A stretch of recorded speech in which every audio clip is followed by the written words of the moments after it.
श्लोक दूसरा अध्याय द्वितीय। श्री भगवानुवाच कुतस्त्वाकश्मलमिदं विषमे समुपस्थितम् अनार्यजुष्टमस्वर्ग्यम् अकीर्तिकरमर्जुन।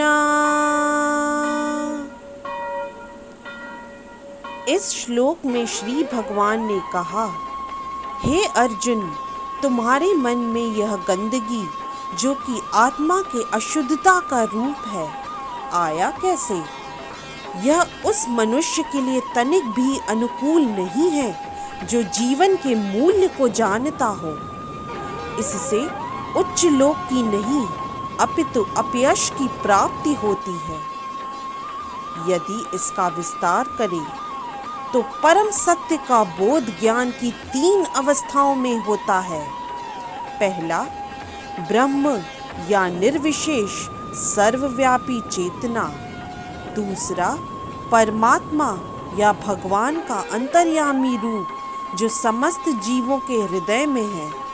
तथा तीसरा, भगवान या श्री भगवान कृष्ण।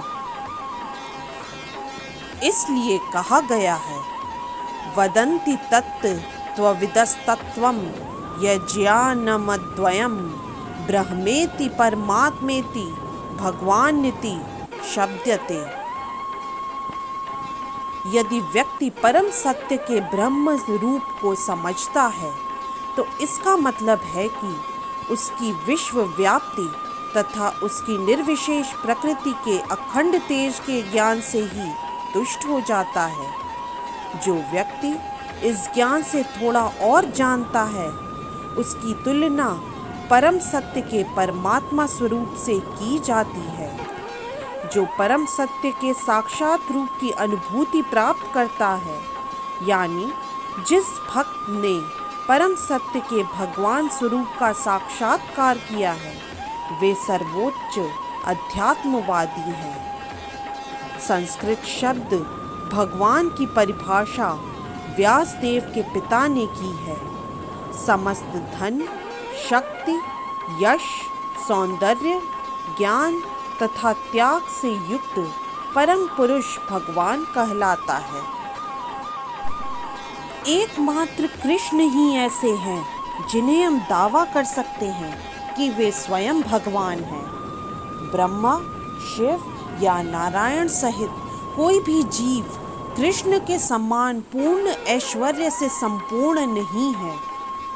इसलिए ब्रह्म संहिता में स्वयं ब्रह्मा जी का निर्णय है कि श्री कृष्ण स्वयं भगवान है। न तो कोई उनके तुल्य है, न उनसे बढ़कर है। वे आदि स्वामी या भगवान हैं। वे गोविंद रूप में जाने जाते हैं और समस्त कारणों के परम कारण हैं।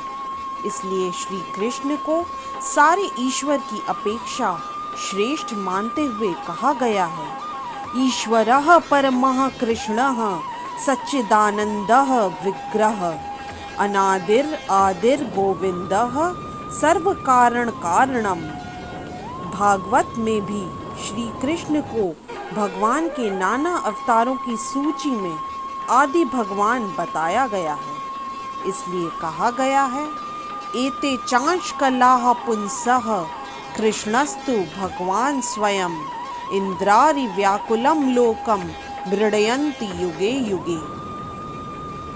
भगवान की उपस्थिति में अर्जुन द्वारा स्वजनों के लिए शोक करना सर्वथा अशोभनीय है। अतः श्री कृष्ण ने कुतः शब्द से अपना आश्चर्य व्यक्त किया है। आर्य शब्द उन व्यक्तियों पर लागू होता है जो जीवन के मूल्य को जानते हैं और जिनकी सभ्यता आत्म साक्षात्कार पर निर्भर करती है। जिन पुरुषों को भौतिक बंधन से मुक्ति का कोई ज्ञान नहीं होता, वे अनार्य कहलाते हैं।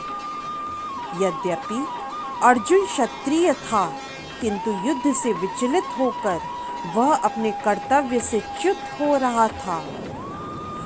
उसकी यही कायरता अनार्यों के लिए शोभा देने वाली हो सकती है। भगवान कृष्ण को अर्जुन में ऐसी मलिनता की उम्मीद नहीं थी। अर्जुन के लिए कर्तव्य पथ से इस प्रकार का विचलन न तो आध्यात्मिक जीवन की प्रगति करने में सहायक बनता है, न ही संसार में ख्याति प्राप्त करने के योग्य बनता है।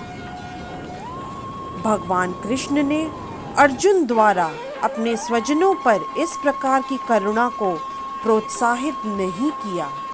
इस तरह से श्लोक 2 अध्याय 2 की व्याख्या यही समाप्त होती है। जय श्री कृष्ण।